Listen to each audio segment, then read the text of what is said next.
Underneath its ornate exterior, the sculpture Saint Ginés de la Jara has a core made of two hollow wooden structures. On the bottom is a large box-like section, which is reinforced inside with a small wood block attached on the front left. On the top is a smaller hollow section. The two sections are then glued and nailed together. Next, boards are attached to the sides, which will become the saint's robe. A piece of wood carved to depict a knotted rope is nailed to the front. The arms and scapular, or sleeveless vestment, are carved, then glued onto the core. Now the rope appears to hang behind the scapular from the saint's waist. Once the glue has set, final carving is completed. To strengthen the joins, nails are then added. The saint's feet, hands, and forearms are carved separately.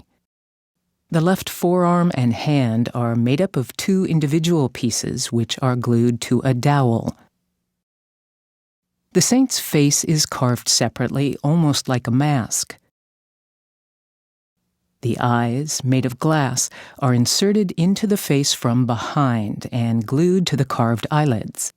The face, with eyes attached, is then glued onto the head.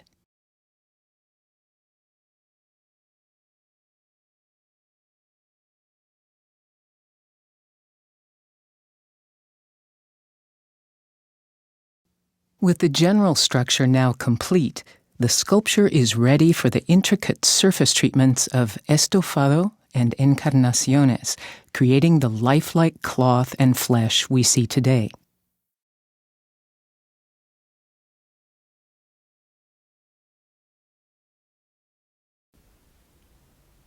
Beginning to shape the block of wood, the form would be drawn on one of the surfaces that the sculptor chose.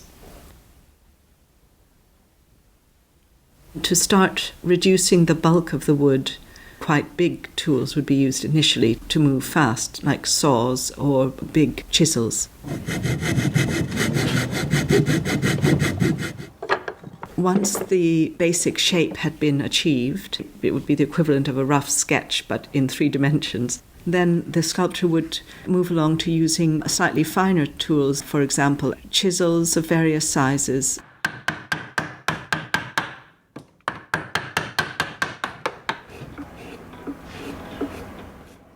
And then using increasingly fine tools, the shape is actually brought out of the block of wood.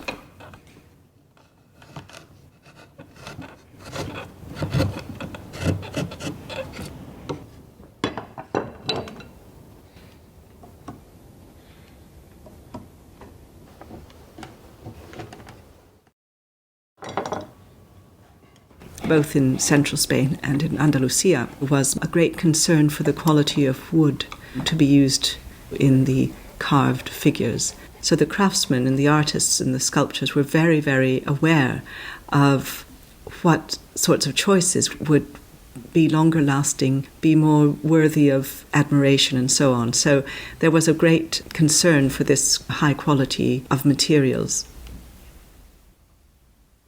As the tools become smaller and more delicately shaped, it's possible for the sculptor to work on a much smaller scale, perhaps carving the shape of a finger and tapering it at the point, perhaps creating the relief of the nail, and he would need much smaller blades or cutting edges to do that.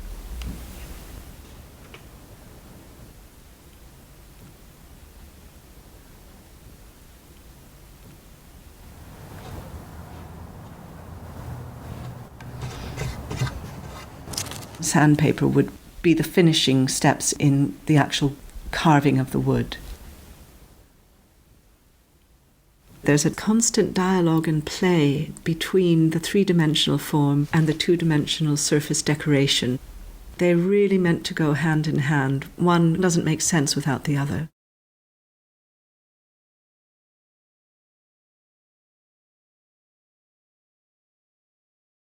Estofado is the 2-dimensional decorative layer that is the skin of the sculpture. To prepare the glue, sheepskin would be boiled in water by clipping parchment scraps to extract the glue. The next layer is called yeso grueso in Spanish, the thick gesso. It's the glue with calcium carbonate or calcium sulfate, kind of natural chalks, mixed into it. After the yeso grueso and yeso mate was applied, they would be smoothed. The next stage in this laborious method of building up these layers would be to apply the red bole. Bole is a special kind of clay that has traditionally been used since antiquity as the underlayer for applying what we call water gilding. When it was dry, it would first be polished, and then, very importantly, a burnishing stone, which is usually an agate, compresses the layer of bole and brings a luster to the surface, and also once again smooths the texture. It's then ready to receive the gold leaf.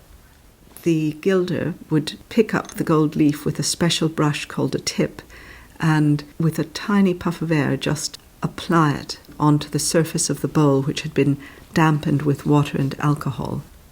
Just that tiny bit of moisture would activate the glue in the bowl layer, and it would adhere the gold.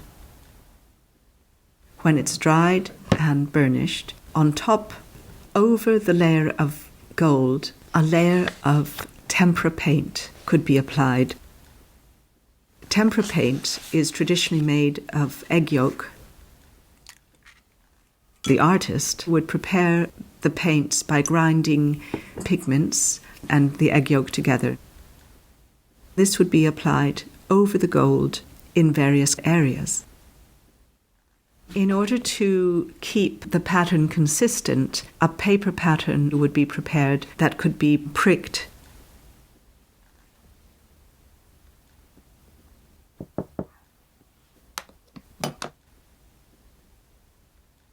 Then tiny bits of pigment would be transferred through those tiny holes and onto the surface to be decorated. And once the design is transferred in this way, then the polychromer can start to scratch or scrape the designs. By doing this, he would remove that top layer of paint, the tempera paint, and reveal the gold underneath it. And then further accents can be given by using punches. And punches are metal tools that are struck with a hammer to make a little indentation, so the light plays across them with a little more drama than just in the scratched areas. To finish and give greater subtlety to these surfaces and the texture and material, shading and highlighting can then be done. Estofado technique of scratching away and revealing the gold underneath gives more points for the light to reflect from and sort of give greater definition to the three-dimensional form.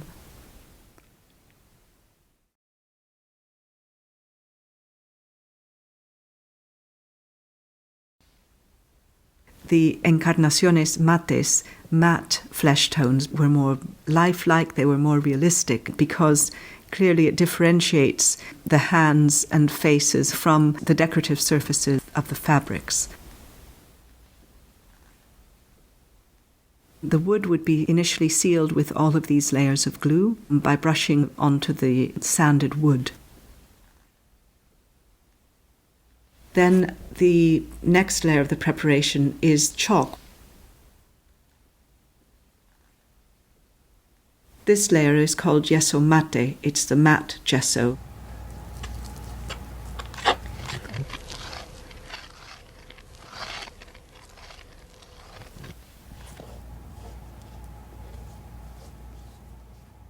Dried yeso would be mixed into the glue as well to start building up the yeso layer.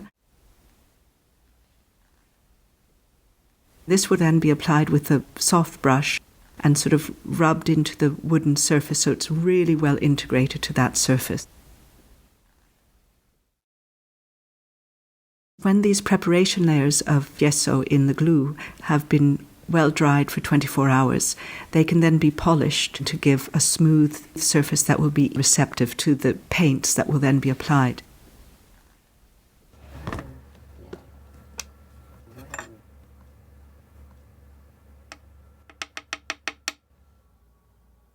The pigments for the flesh tone would be prepared in oil.